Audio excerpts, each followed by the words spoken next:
The water was black, colder than anything Darius Cole had ever felt. His lungs screamed, his arms burned, but he kept pulling, dragging the unconscious man through the twisted metal of the sinking jet, through the fuel-slicked waves, toward the distant shore. The man's expensive suit was soaked through. Blood ran from a gash on his temple. His lips were blue.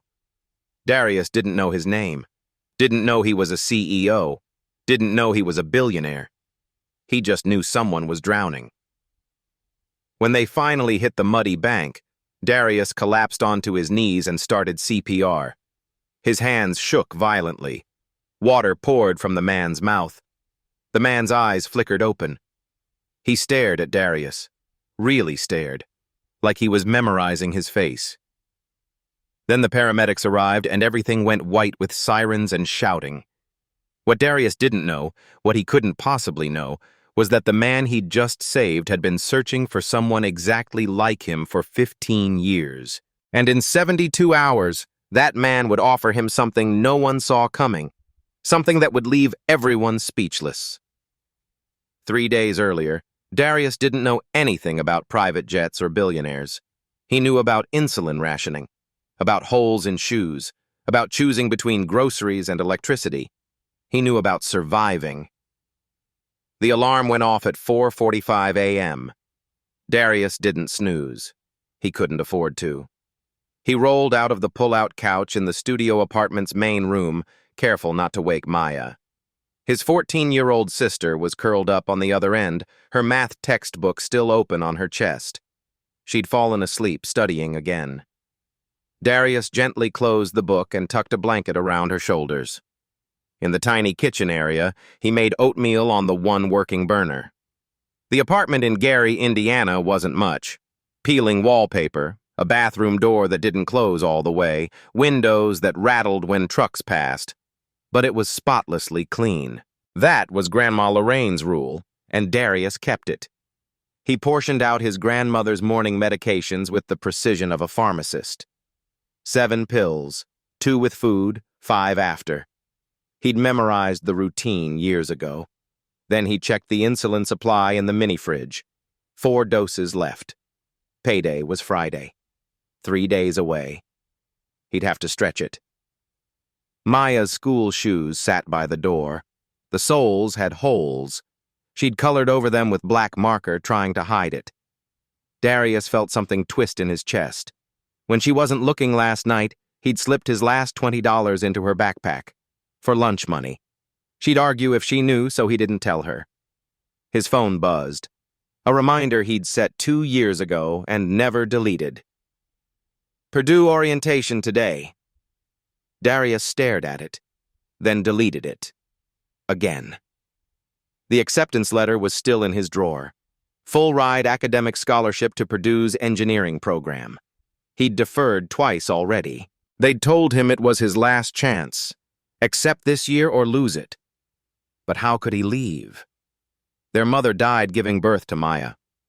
Their father, Antoine, had been incarcerated since Darius was 12. Wrongfully convicted of theft at the factory where he worked, though Darius didn't learn the wrongfully part until much later. It was just the 3 of them now. Darius, Maya, and Grandma Lorraine, who'd raised them both but whose wheelchair-bound body couldn't work anymore. Darius kissed his grandmother's forehead on his way out. She stirred, caught his wrist. "You're a good boy," she whispered. "Your daddy would be proud. Get some rest, Grandma. You too, baby. You work too hard." He locked the 3 deadbolts and started walking. 20 minutes to the marina. His bike had been stolen last month. Not worth reporting. Just another Tuesday in this neighborhood. He passed the shuttered factories where his father used to work, before the arrest, before everything fell apart. Sometimes, late at night, Darius let himself wonder what if. What if he'd gone to Purdue 2 years ago? What if he was in a dorm room right now, solving equations, building prototypes, becoming the engineer he'd dreamed of being? But those thoughts never lasted long. Because Maya needed school supplies, Grandma needed medications, the rent was due, and dreaming didn't pay bills. At the marina, Lou was already in the office, coffee in hand. The old man looked up when Darius clocked in. "Kid, you look like hell." "Good morning to you too, Mr. Lou." "I'm serious. You getting enough sleep?" "Enough." Lou didn't look convinced, but he let it drop. He'd been Darius's boss for 3 years now. Gruff, fair, the closest thing Darius had to a mentor. "Got a full day today," Lou said. "Bunch of boats need fueling, and we got a VIP charter coming in tomorrow." "VIP?" "Some corporate hotshot from Chicago. Last-minute booking. Private jet, the whole deal. Probably hiding from paparazzi or something." Darius nodded and headed out to the docks. The work was physical. Hauling fuel lines, scrubbing barnacles, checking safety equipment. But Darius liked it. Liked working with his hands. Liked that when he triple-checked a fuel connection, he knew it was secure. Lou noticed. "You triple-check everything like lives depend on it." Darius shrugged. "Because they do, Mr. Lou. They always do." At lunch, a tourist family was struggling with their outboard motor. Darius wandered over. "Need a hand?" The father looked relieved. "Yeah, man. Thing just died on us." Darius popped the engine cover, spotted the problem in 30 seconds. Flooded carburetor. Fixed it in 5 minutes. The father pulled out his wallet. "Here, let me give you something." "Nah, you're good." "Come on, man, $50, you earned it." Darius shook his head. "Just pass it forward." After they left, his co-worker Marcus shook his head. "D, you know you needs that money more than they do." "Maybe, but needed and deserved are different things." Marcus laughed. "Where'd you get that from? Fortune cookie?" "My grandma. She used to volunteer at free clinics even when she couldn't afford her own medication. She said if you only help people when it's convenient, you're not really helping." "Your grandma sounds like a saint." "She is." What Darius didn't say was that sometimes he resented it. That philosophy. That moral high ground that kept him broke and exhausted. But then he'd remember his father's last words before going to prison. "Take care of them, son. Be the man I couldn't be." So he was.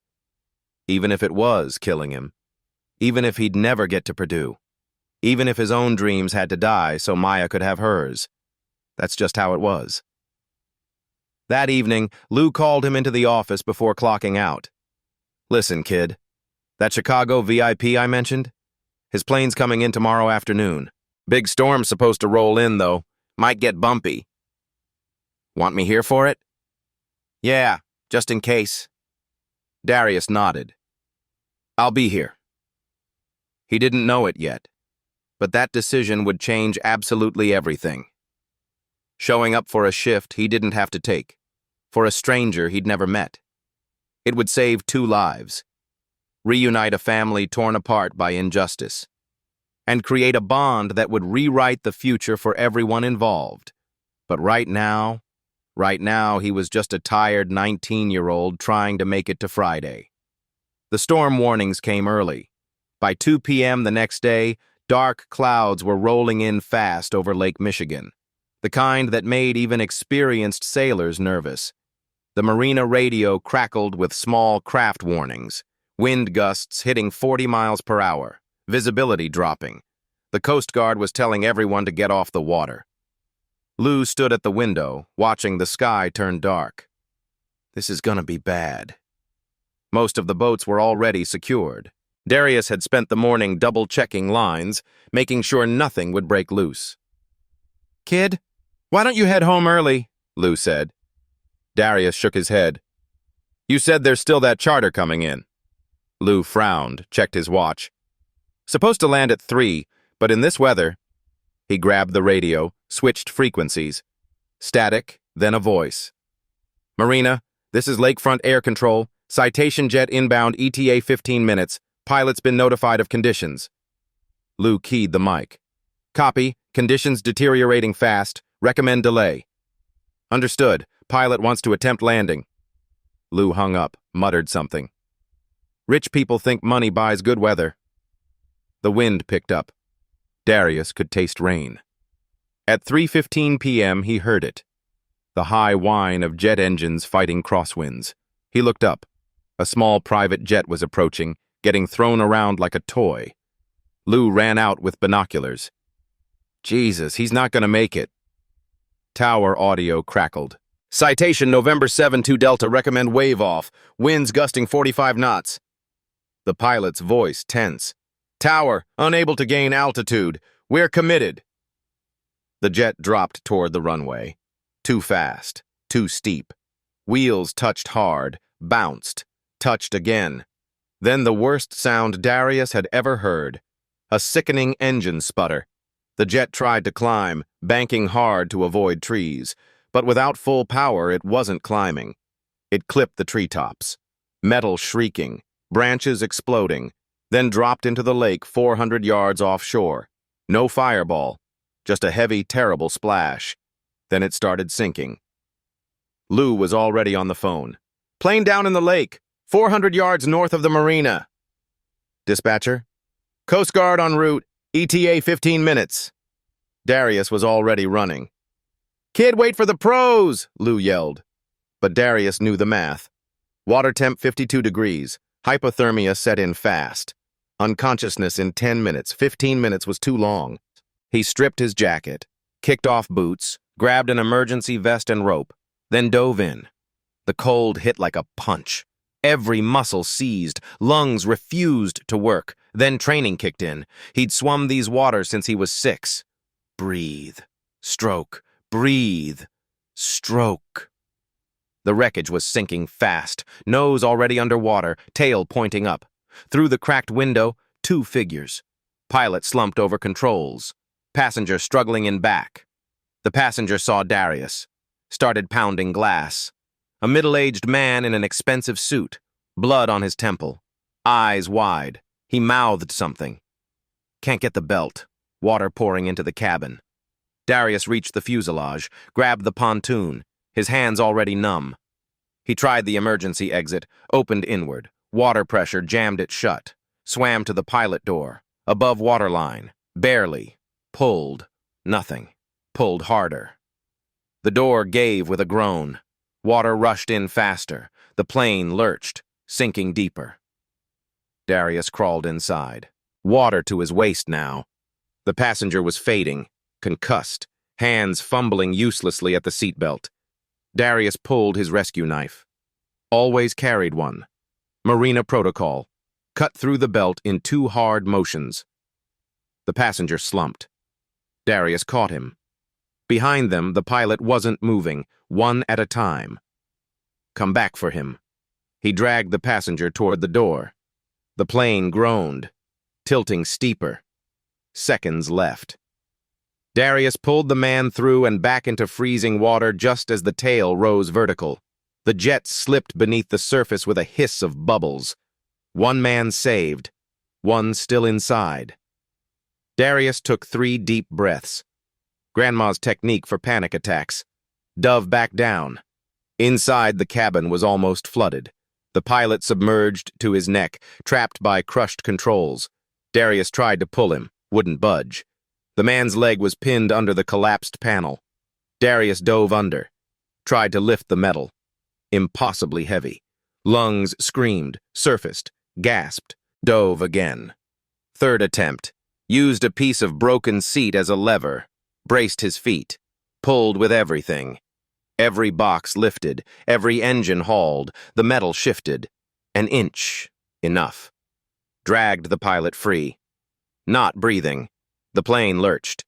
Darius pulled him through the cabin, out the door. Surfaced as the plane disappeared completely. Now 2 men, 1 barely conscious, 1 not breathing.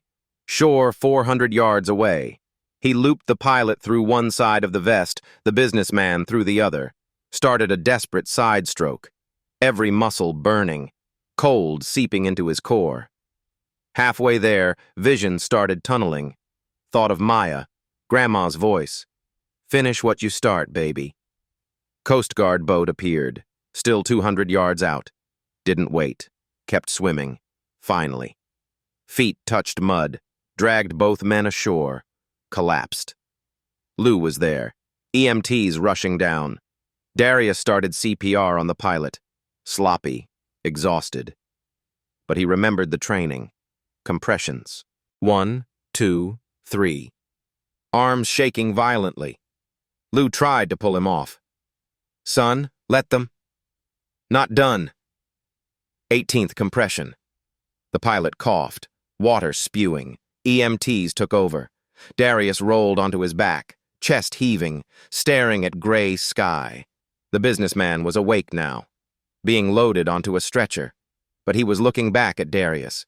Intense, focused, memorizing his face. Darius had saved one man. But the clock was still ticking, and the hardest part was just beginning. The businessman was out of the water, breathing, alive. But the pilot was still unconscious, still not breathing, and every second mattered. Darius didn't think. His body moved on instinct. He rolled the pilot onto his back, tilted his head back, checked for a pulse. Faint, barely there. Started compressions. 1, 2, 3, 4, 5. His arms were shaking so badly he could barely keep rhythm. The cold had seeped deep into his bones. His muscles felt like rubber. But he kept going. 6, 7, 8, 9, 10. Lou was kneeling beside him now. Darius, stop. Let the paramedics do it. Not yet. 11, 12, 13. Come on. 14, 15, 16. His vision was blurring. From exhaustion or hypothermia, he didn't know. 17, 18. The pilot's body convulsed.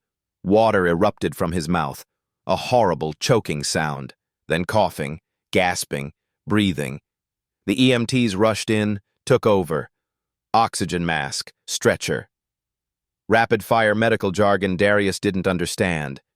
He collapsed backward onto the muddy shore. Someone wrapped a thermal blanket around his shoulders. Another paramedic was checking his vitals, shining a light in his eyes. Son, can you hear me? What's your name? Darius, he managed. His teeth were chattering so hard he could barely speak. Darius, you're hypothermic. We need to get you warmed up. Can you stand? He tried. His legs buckled. 2 paramedics caught him, guided him to sitting. Easy. Just sit. We've got you. Through the chaos of voices and sirens, Darius heard something that made him look up. The businessman was conscious now, sitting on a stretcher 20 feet away, refusing to lie down. He was staring at Darius. Even with blood running down his face, even wrapped in blankets, there was something sharp in his eyes. Intelligent, calculating, like he was memorizing every detail. A sheriff's deputy approached with a notepad. Son, I need to get your statement. What's your name? Darius Cole. Age? 19. Can you tell me what happened? Darius kept it short.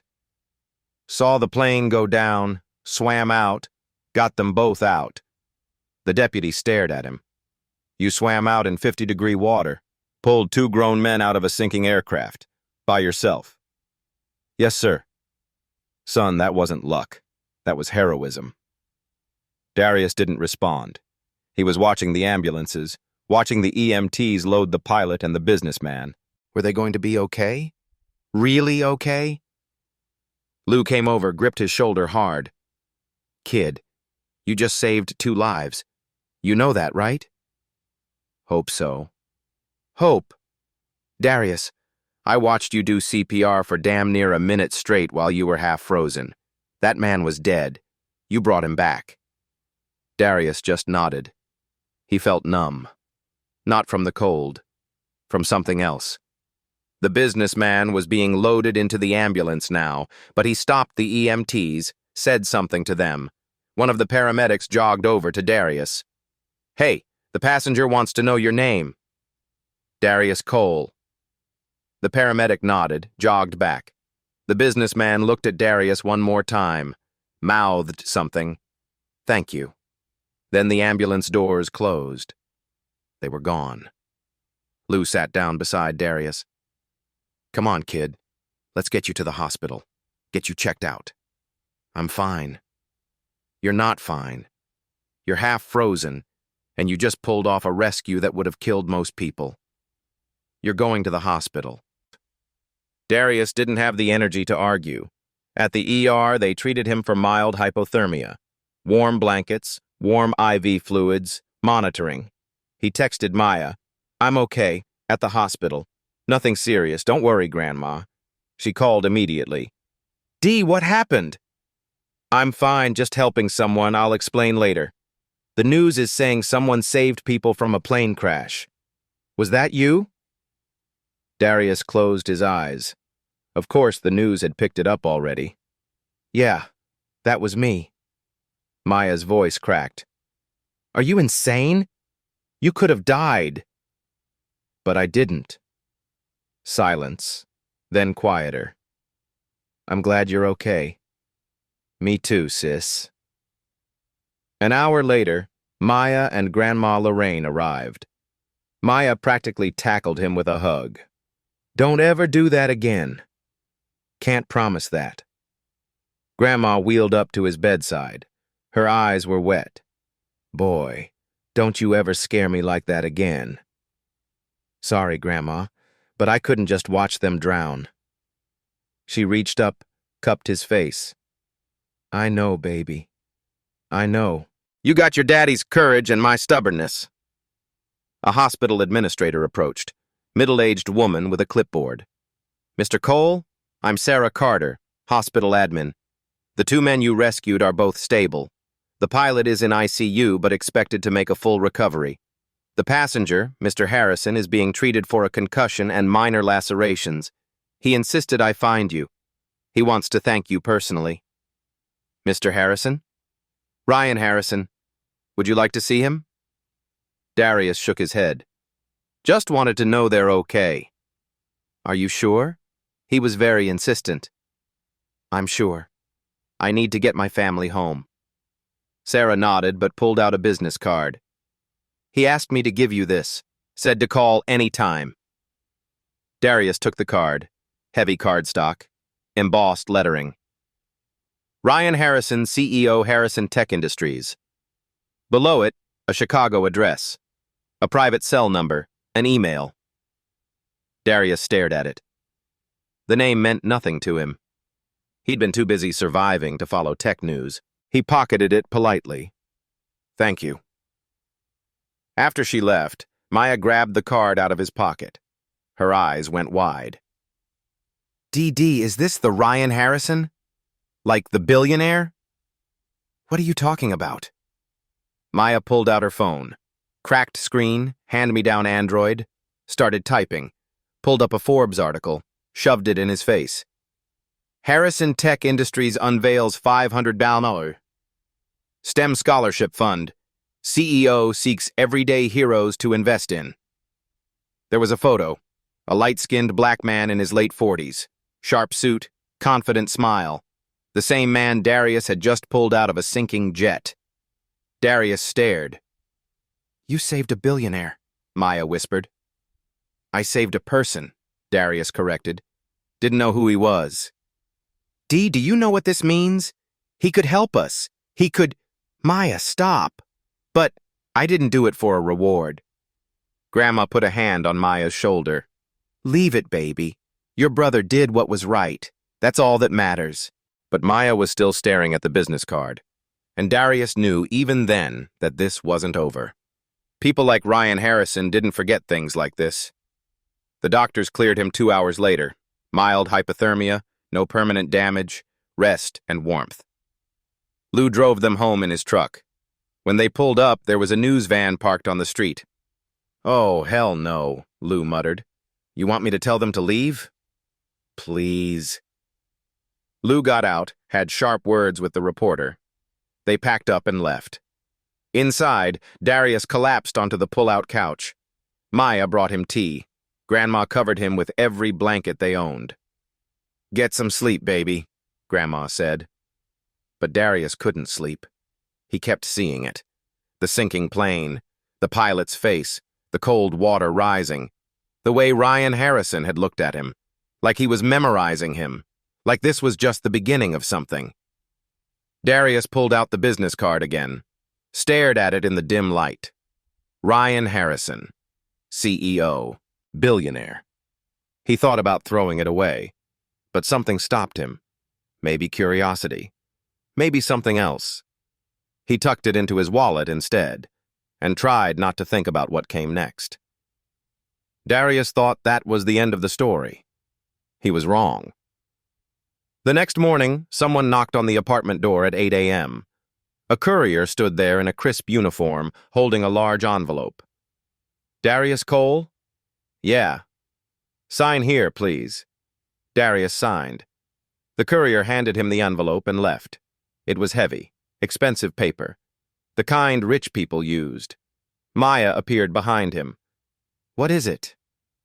Darius opened it. Inside was a check and a handwritten note on thick stationery. He looked at the check first. $25,000, made out to Darius Cole, signed by Ryan Harrison. Oh my God, Maya breathed, looking over his shoulder. Darius stared at it. More money than he'd seen in his entire life. More than he'd make in a year at both jobs combined. He could pay off the medical bills, fix the leaking pipes, buy Maya new shoes, new clothes, new everything, restock Grandma's medications for 6 months. His hands were shaking. The note read, Darius, words cannot express my gratitude. This is not payment. It's a token of respect. Please accept it. You saved my life and Thomas's. I owe you everything. Ryan Harrison. Grandma wheeled into the room. What's going on? Darius showed her the check. Her hand went to her mouth. Maya was practically bouncing. D, you gonna cash it? Long pause. Darius stared at all those zeros, all the problems it could solve, all the weight it could lift off his shoulders. But something felt wrong. No, he said quietly. What? Maya's voice shot up. Are you crazy? I can't take this. Why not? You earned it. You saved his life. Did I? I just did what anybody should have done. Taking money for that feels wrong, like I did it for a reward, like I was waiting to get paid. But we need that money.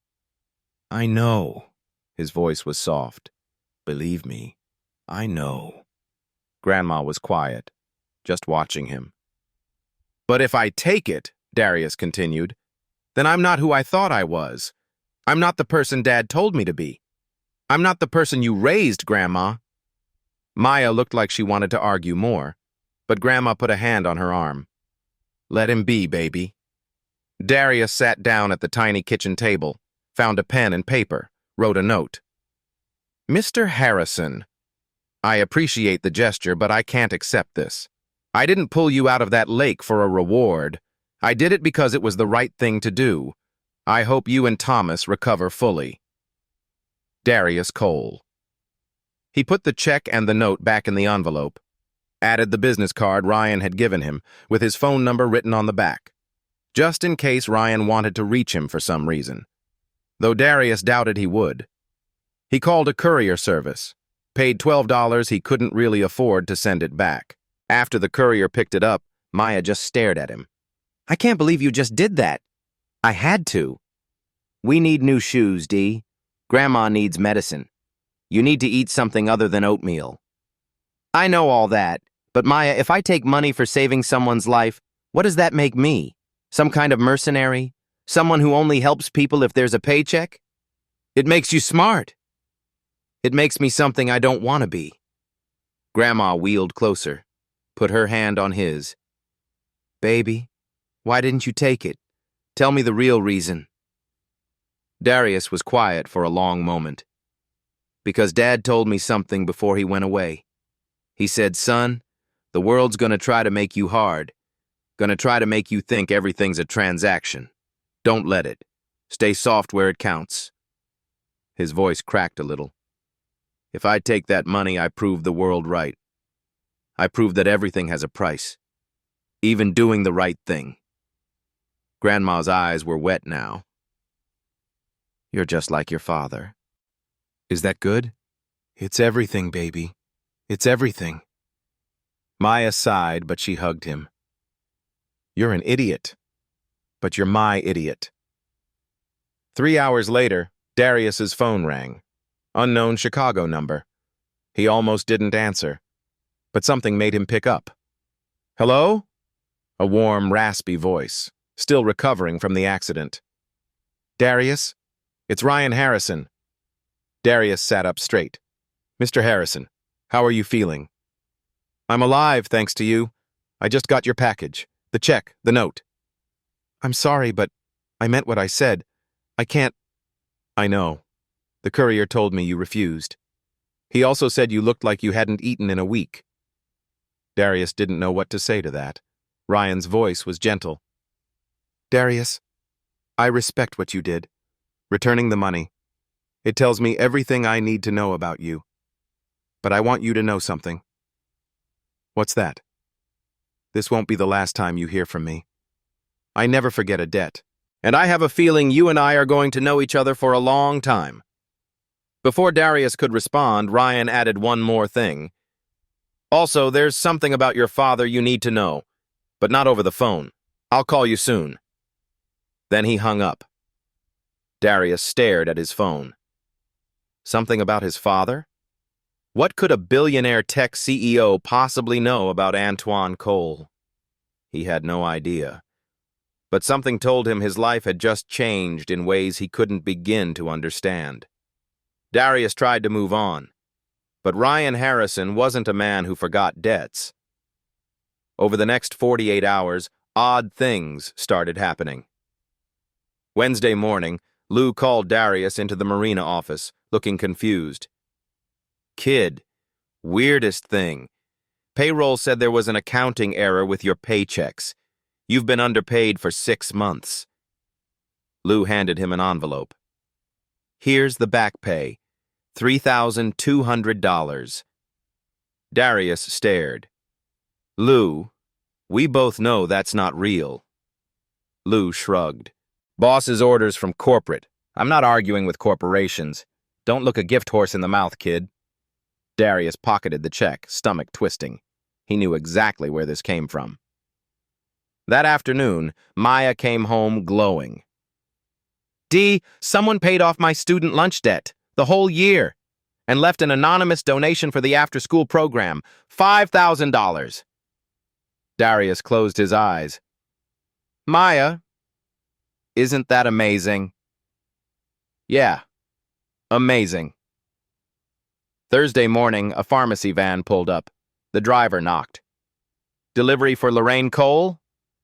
Grandma wheeled over. I didn't order anything. 3-month supply of insulin and medications, fully paid. Community Health Initiative. Darius took the boxes.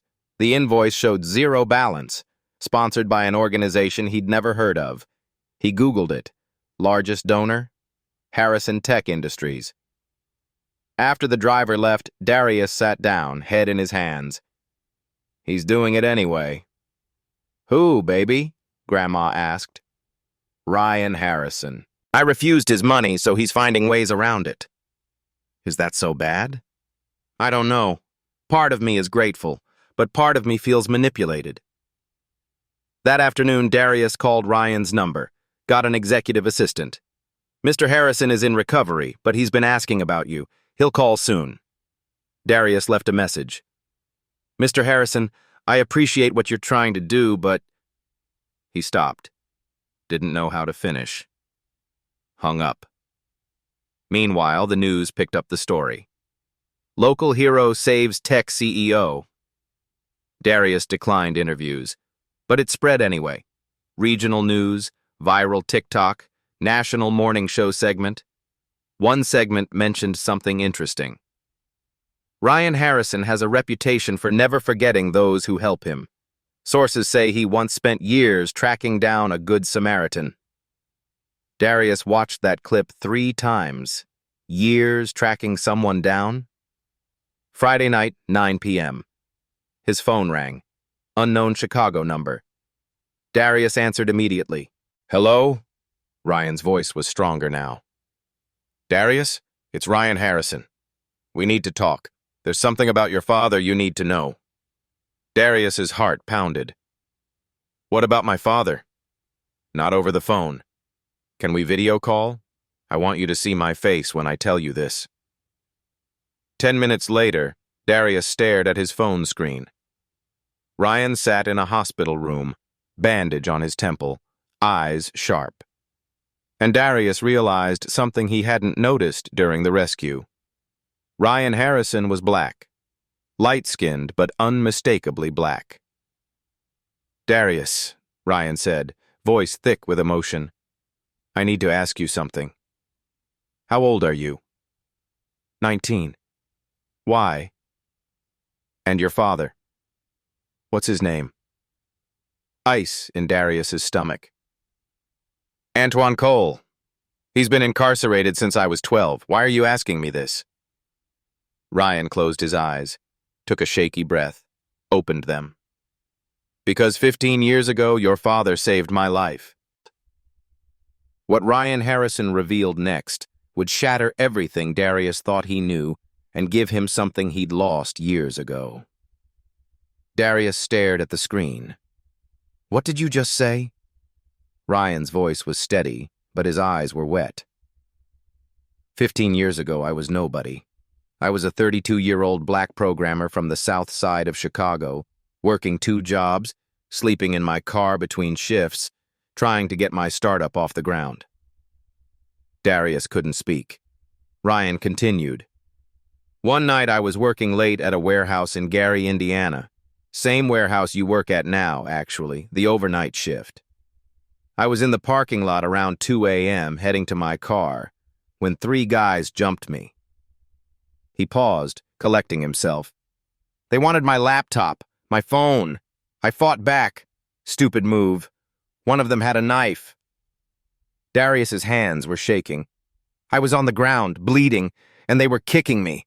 I thought I was going to die in that parking lot. Then I heard someone yell, "Hey, get away from him." Ryan's voice cracked. A warehouse worker came running, big guy, fearless. He didn't even hesitate. Fought them off. 3 against 1, and he didn't care.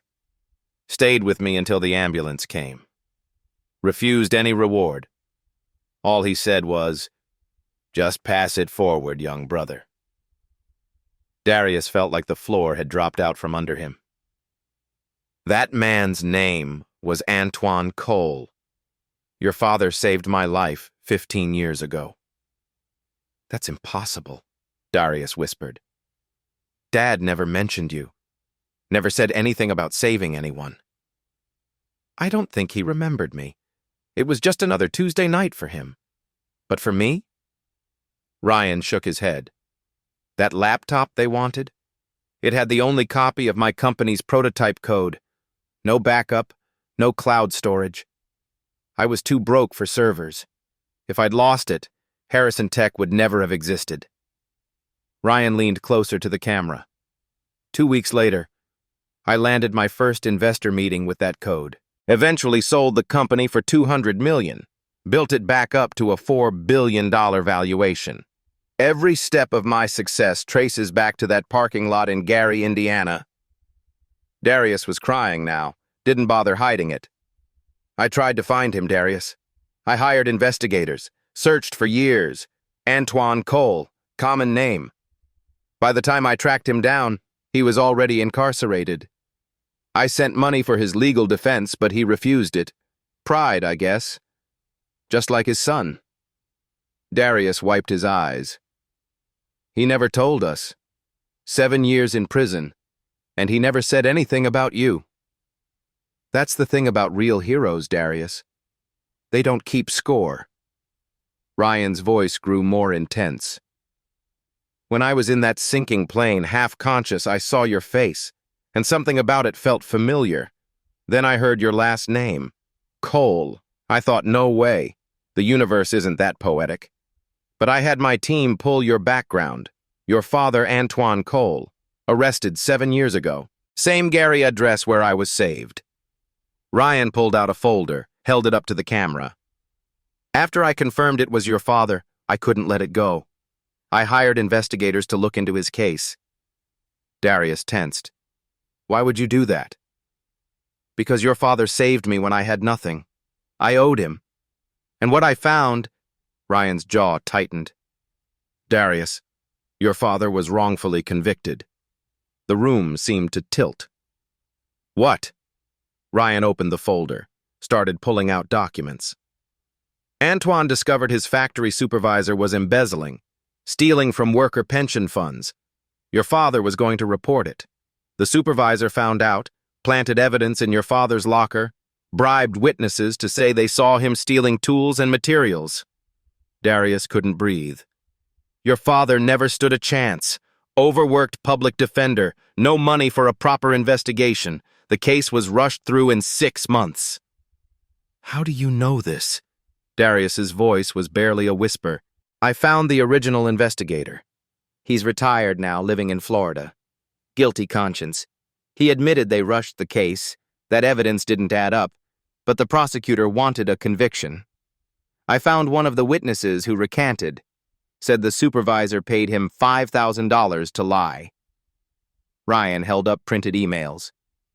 I have emails proving the supervisor's embezzlement, bank transfers, everything. The supervisor is still out there, retired on stolen pension money. Darius was shaking so hard he could barely hold the phone. Ryan's voice softened, but grew firm. For the past 6 weeks, since the crash, I've been working with the best criminal defense attorneys in the country. We filed a motion to vacate your father's conviction. We have new evidence, new witnesses, we have proof. When? Darius managed. The hearing is in 10 days, Cook County Courthouse. I can't guarantee we'll win, Darius. The system doesn't like admitting mistakes. But I promise you this. I will fight for your father the way he fought for me in that parking lot. Ryan leaned forward, eyes locked on Darius. You gave me my life back when you pulled me out of that lake. Now I'm going to do everything in my power to give you your father back. Not in 2 years when his sentence ends. Now. Darius couldn't speak, couldn't think. 15 years. Full circle. His father saved Ryan. Ryan became a billionaire. Darius saved Ryan. And now Ryan was fighting to free his father. Why? Darius finally asked.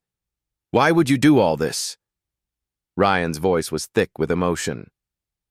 Because 15 years ago, your father told me something while we waited for the ambulance. He said, young brother, we gotta look out for each other. System ain't built for us. We're all we got. Ryan wiped his eyes. That stayed with me every single day since. Your father saved me when I was drowning in poverty.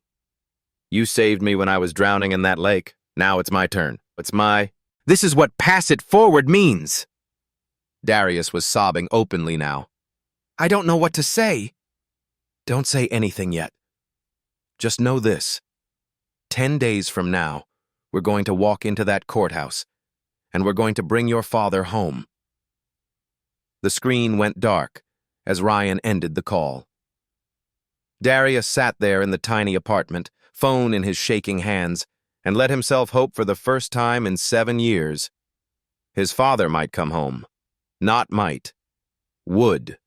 Because Ryan Harrison didn't forget debts, and he'd just spent 6 weeks building a case that could shatter the injustice that had torn Darius's family apart. But Ryan Harrison wasn't finished. What came next would change not just Darius's life, but his entire family's future. 10 days felt like 10 years. Darius couldn't sleep, couldn't eat. He kept replaying Ryan's words. Your father was wrongfully convicted. We're going to bring him home. He told Maya and Grandma everything. They cried together, prayed together, hoped together. The morning of the hearing, Ryan sent a car. A black SUV pulled up at 7 a.m. The driver helped Grandma's wheelchair inside. They drove to Chicago, to the Cook County Courthouse. Ryan was waiting outside courtroom 4B, flanked by 5 attorneys in expensive suits. When he saw Darius, he walked over. They hugged. "Thank you for doing this," Darius whispered. "Thank me when we win," Ryan said. The hearing lasted 4 hours. Darius watched as Ryan's team systematically dismantled the original case, recanted witness testimony, recorded confession from the retired investigator, emails proving embezzlement, bank records, timeline inconsistencies. The prosecutor objected, but the evidence was overwhelming. The factory supervisor appeared via video from Florida. He looked terrified, refused to answer, invoked the Fifth Amendment, which only made him look guilty. At 2 p.m., the judge called a recess. 2 hours of waiting. Darius held Maya's hand. Grandma prayed. At 4 p.m., the judge returned. Having reviewed the newly discovered evidence, this court finds that Mr. Antoine Cole's conviction was based on fabricated evidence and coerced testimony. His conviction is hereby vacated.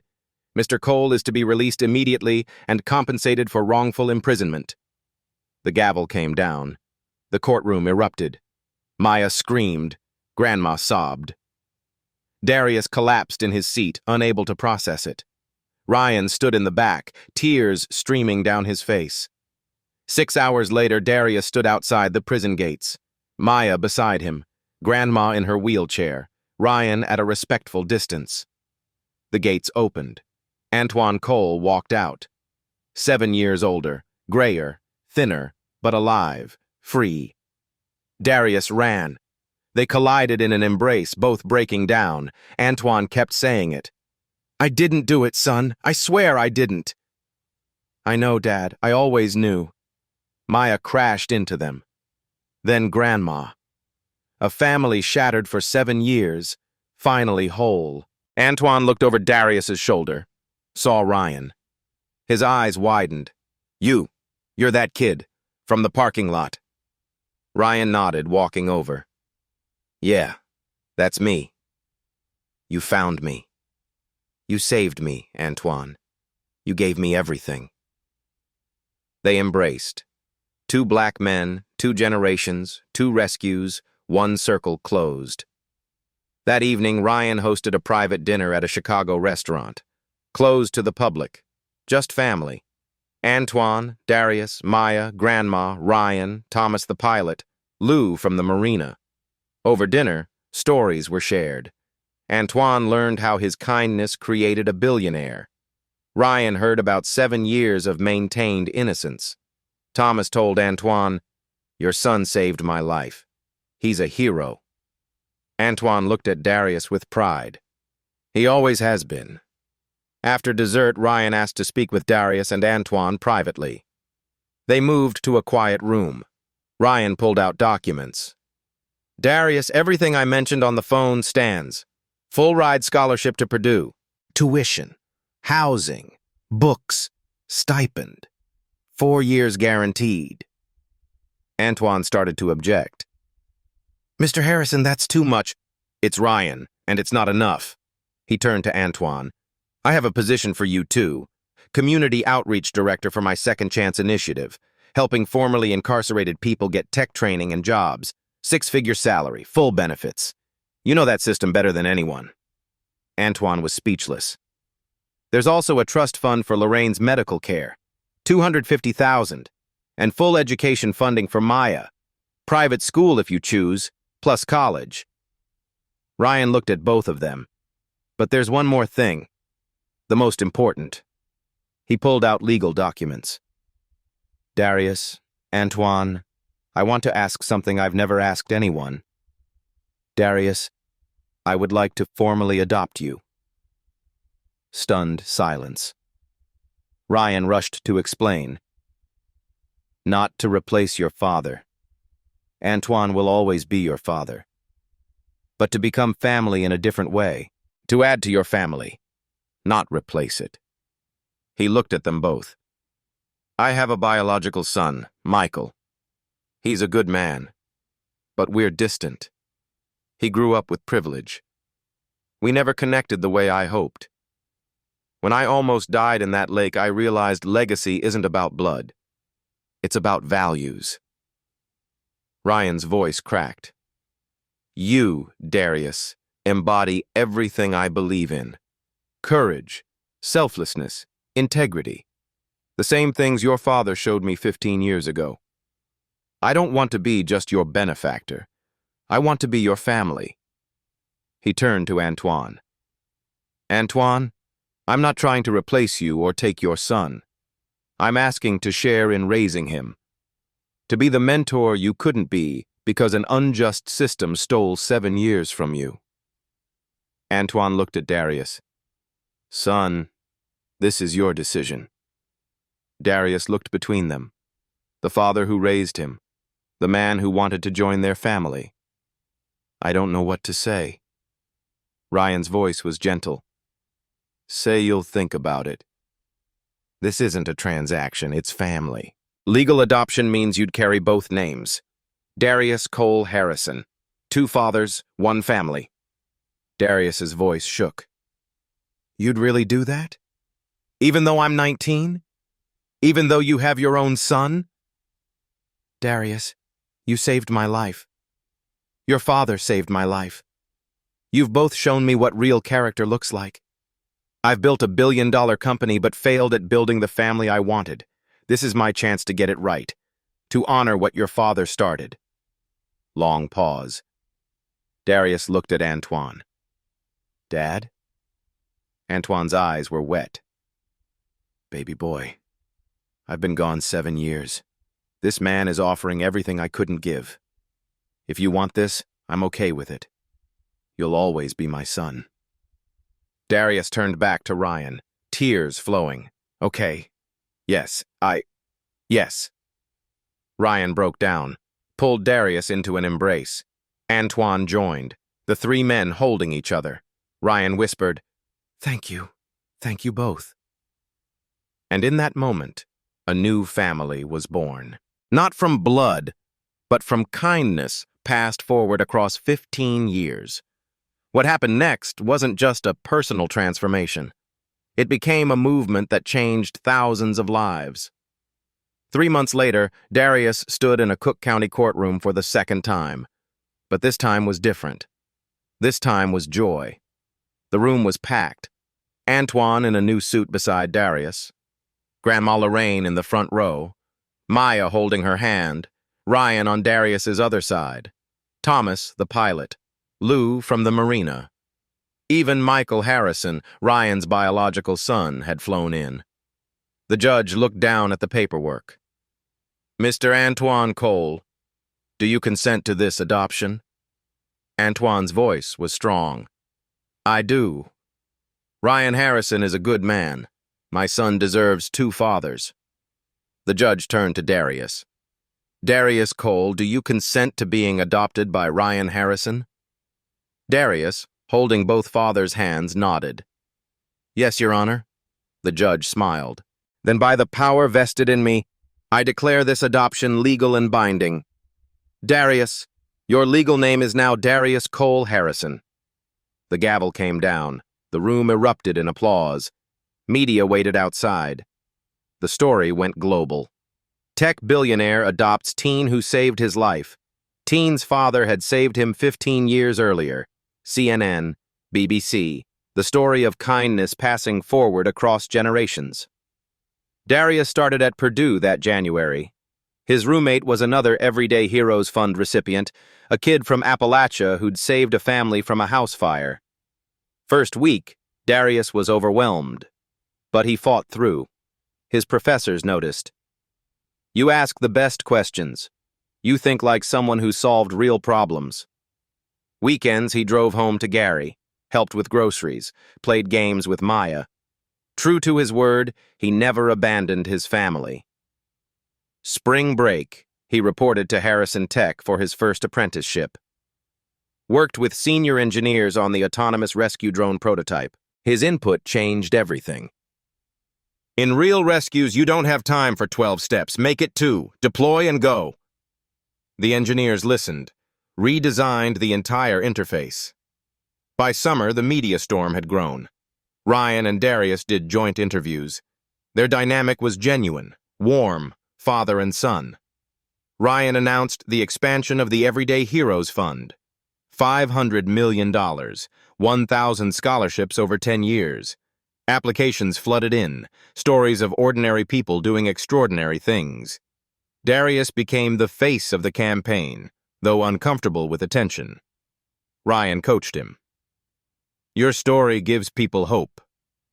Back in Gary, things started changing.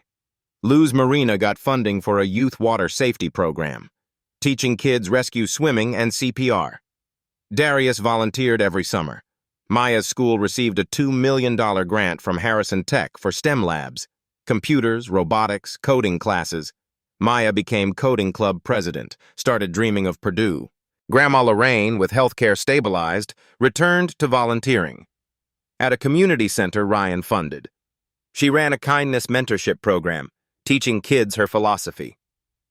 Needed and deserved are different things. The warehouse where Darius used to work, same place Antoine saved Ryan, got renovated.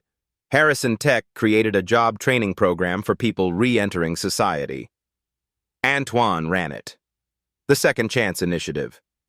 First year, 100 people placed in tech jobs, 89% retention. Antoine became a national speaker on criminal justice reform. Told his story. Told how one billionaire's gratitude changed a community. June, 1 year after the rescue. Ryan held a press conference on Lake Michigan's shore near the crash site. Unveiled the final prototype, a sleek autonomous drone for water rescues. AI-guided, rapid deployment, solar-powered. Official name, the Antoine Project. Field tests showed it could reach a drowning victim in under 3 minutes, faster than any human response.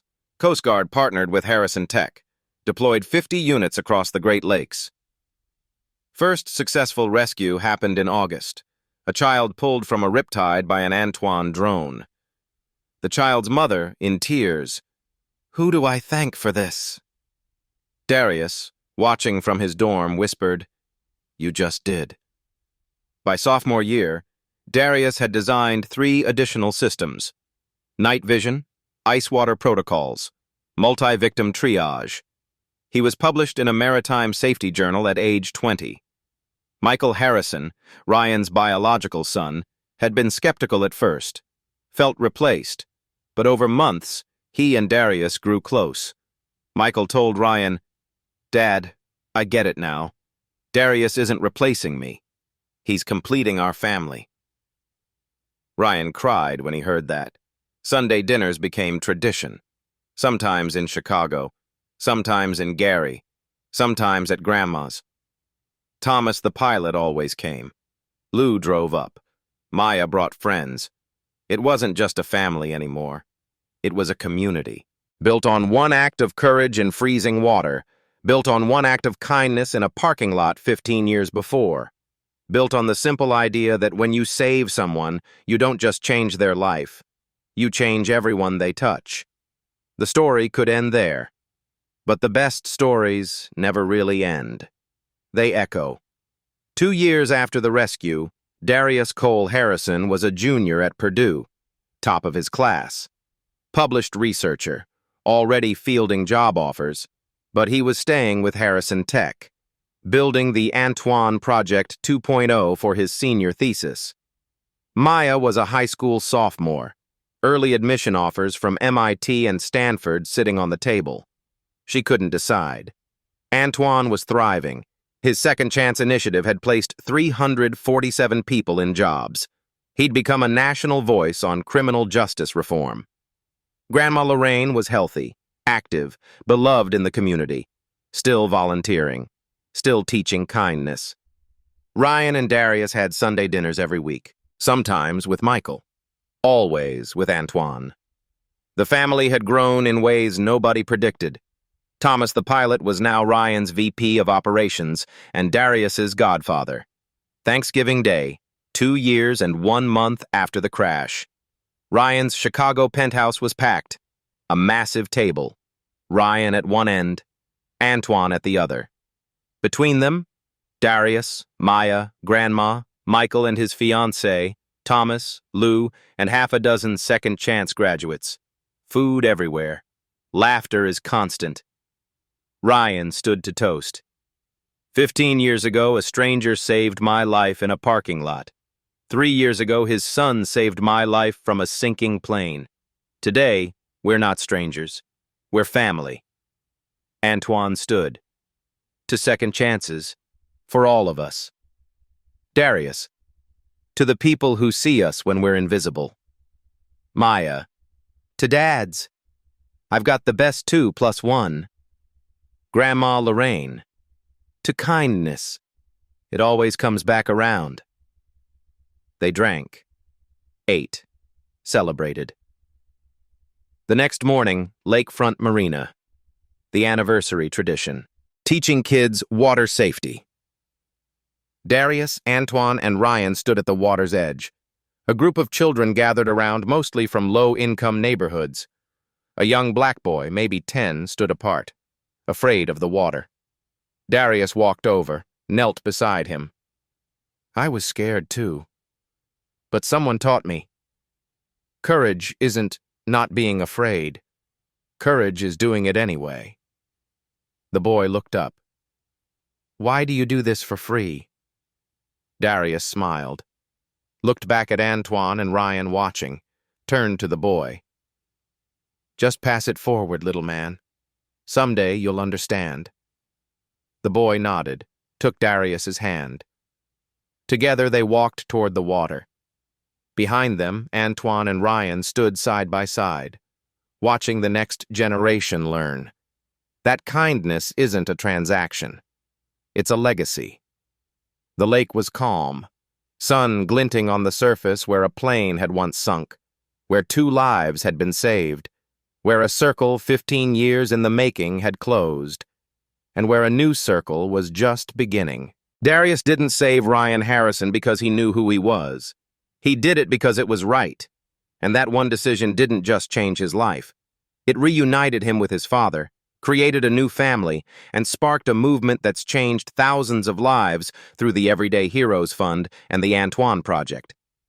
The truth is, we all have a moment like this coming, a chance to choose courage over comfort, to see someone struggling and decide, I can help. You don't need wealth or status, you just need to show up when it matters. If this story moved you, share it. Let it remind someone that their small act of kindness might be the first link in a chain that changes everything, maybe even across generations. Hit that like button if you believe in everyday heroes. Subscribe for more real-life stories of courage and redemption. Drop a comment. What's one act of kindness you've witnessed that changed a life? Let's build a community that passes it forward.